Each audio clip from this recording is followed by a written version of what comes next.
All right, so let's do some proper Spock. Here we have a champ. This is that 75 champ, and I don't think it has as much low end as even a champ should have. And I'm not talking through an 8-inch speaker. I'm talking through my 12-inch speakers and my 2x12. It just doesn't have the low end I think it should have.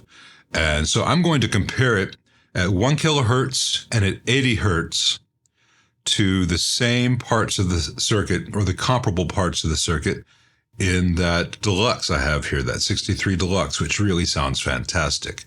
And I'm not expecting the champ to sound the same or measure the same as that deluxe. However, at certain key points of the circuit, I do expect the ratio between 1 kilohertz and 80 hertz to be very comparable between the two amps, because the normal channel of that deluxe is essentially the same thing as the only channel on this champ. The differences being the voltage is present, and the mids resistor in the champ is 15K versus the 6.8K actually measures 7 in that Pro. The output section is different, but I should still have some low end present. Now what I've got here is I've got 4 probes hooked up to my scope. The first probe here is coming off the input jack, and I have a special cable, that I just dropped, running from the output of my iPad, which is running a signal generator, into this cable here, and it's going into the input. It's a stereo cable, but I'm only using half of it, so mono. So one probe is measuring what is coming out of the signal generator. That's the yellow trace here. The second trace is hung off the bass cap, the 100 nanofarad cap in the tone stack going to the bass pot, and the bass pot is on 10 with the treble pot on each amp at 5.5, so halfway up. That's going to measure the signal being fed to the bass part of the circuit. Those should be much more or less the same on both amps. And then the third one here, which is a lighter purple kind of color. It's the third one on the screen. You don't see it yet. It is actually hung off the 22 nanofarad output coupling cap of the channel. The champ has got a 22 nanofarad with a 220K to ground. The normal channel of the deluxe has got a 47 nanofarad with about 500 something K to ground due to the way the mixing resistors are done on those two channels. So there should be a bit more low end there, but the ratio should be more or less the same between 1 kilohertz and 80 hertz. And as I turn the volume up, you're going to see both these traces increase. The last trace, the fourth probe here, is on the speaker jack, and I'm going into, can you see it here, just on top of the meter, I've got my dummy load set up. So as I turn the volume up on the amp, we're not going to hear it, but you'll see those traces come up. And so what I want to do right now at 1 kilohertz is I'm going to write down what they all are. And because it's too tiny for you to see on the screen, on the scope, and I can barely see it, I'm going to pop them up on the screen now. All right, now I'm going to change this from 1 kilohertz to 80 hertz. Well, this is very interesting. Let me write these down and pop these up on the screen. All right, let me put this back to 1 kilohertz and change out this champ for the deluxe.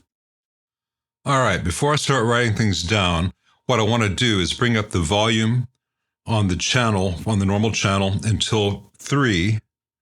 The third probe, which is measuring the output of that channel, has the same voltage as it did on the champ. That'll be as close to an accurate comparison between the two as we can get.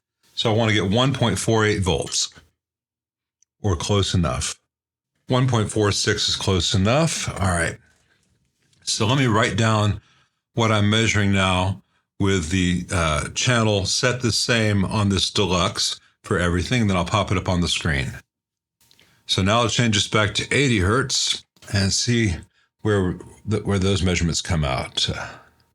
Let me write those down, and then I'll put them up on the screen for you, and then we'll talk about them.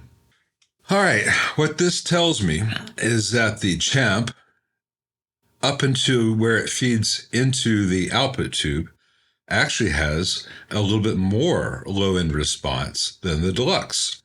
In general, on the Deluxe, at the output, with everything set the same, we've got 29.8 volts at 1 kilohertz, and we've got 37.1 volts at 80 hertz.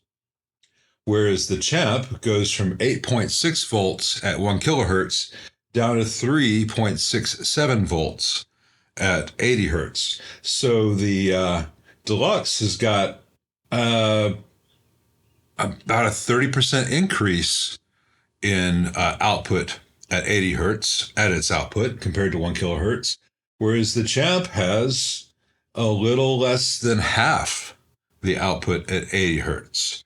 And that tells me that there's nothing wrong with the preamp circuit in this Champ, and there's nothing wrong with the output tube in this Champ. And even factoring in differences between single-ended and push-pull and available power, I'm not looking at the actual voltage, I'm looking at the ratio. I suspect that the Champ has got a faulty output transformer. Now, the output transformer in a Champ is not capable of staggering low end. It just doesn't. But based on Champs that I've had in the past, I suspect that this one is particularly weak.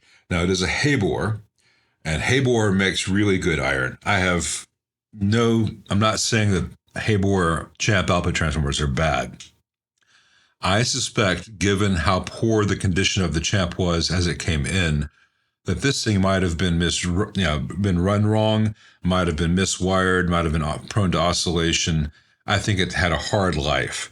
And as a new output transformer for the Champ is like $40, I think that's the next step. But I wanted to do this to make sure that I was not missing something else in the amp before I told the owner we need to change the output transformer. If I had a second Champ output transformer, I probably would have just tack soldered in place and hot swapped them because it's very easy to hear that difference. But I thought some of you guys might find this interesting on how to measure these things and say, hey, I know where we're losing, where we are losing power, where we are losing frequency response. And for those who like to second guess and play, what about this, what about that, have tested the Champ with and without the negative feedback connected. So it's not a matter of the primaries being reversed or the grid being reversed or anything like that. There wouldn't be a grid reversal on a single-ended, but the primaries aren't reversed, the secondaries aren't reversed, nothing's out of phase, there's no problem with feedback. I get the same kind of low end or not the same kind of low end with or without the negative feedback. The amp is otherwise very healthy up to the output transformer. So that's where it's losing integrity. That's where we're losing low end. And it's not like, again, once it goes to that 8-inch speaker, it's going to roll off a lot of that low end. But one of the reasons we're doing this whole project is so he can use this Champ with his other cabinets, which are capable of low end. So it'd be nice to have that be a more flexible amp, be its best self, and have as much low end as it was designed to do.